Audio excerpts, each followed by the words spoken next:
మాయ మాటలతో ఎన్ని రోజులని మోసం చేస్తాం? ఇంకా 3.5 సంవత్సరాలు ఉంది తెలంగాణ రాష్ట్రానికి. మహిళలకి నెల నెలా ఇస్తామన్నారు డబ్బులు, నిరుద్యోగులకి నెల నెలా ఇస్తామన్నారు డబ్బులు, రైతులకి భారీగా ఇస్తామన్నారు రైతు బంధువులు. అవన్నీ వదిలేసి రోజుకో ఈవెంట్ పెట్టేసేసి భారీ సభలు పెట్టేసేసి అసలు జనమందరూ సుఖ సంతోషాలతో ఉన్నారు, ఎగిరి గంతులు వేసేస్తున్నారు. వాళ్ళంత సంతోషంతో ఇంకెవరిని చూడట్లేదు.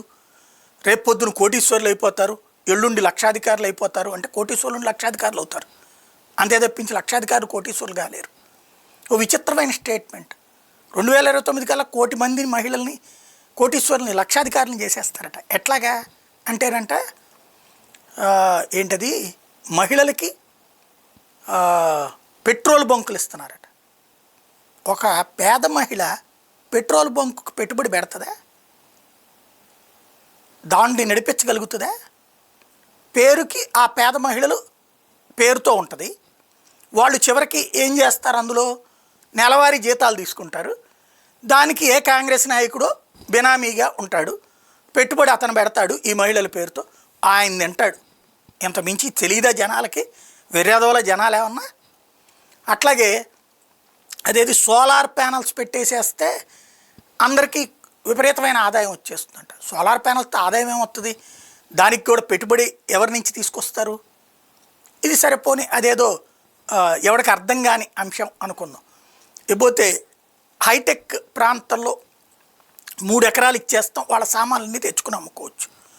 ఇప్పుడు హైదరాబాదులో కొన్ని వేల మంది మహిళలు వండి పంపిస్తున్నారు వంటలు ఆన్లైన్లోనే, స్విగ్గీలు జొమాటోలో పెట్టుకునే, లేదా ఫేస్బుక్లు ట్విట్టర్లో పెట్టుకుని. వాళ్ళకేం మనం ప్రభుత్వం ఏం చేసి పెట్టింది కాదు కదా, దాంట్లో ఇంకా మనం చేసి పెట్టింది ఏంటి వాళ్ళకి? అట్లాగే ఇళ్ళకి సంబంధించి వచ్చినా అంతే. సమస్య ఏంటంటే నిజంగా మహిళల కోసం మనం ఏం చేస్తున్నాం? వాళ్ళకి సంబంధించి మనం ఇస్తామన్నది వాళ్ళకి ఇస్తే మిగతాది వాళ్ళ జీవితం ఏదో. వాళ్ళు ఇంకోటి ఏంటది, బస్సులు మహిళలు అద్దెకి తిప్పుతున్నారట. ఓ పేద మహిళ బస్సు కొని ఆర్టీసీకి అద్దెకి తిప్పుద్దా?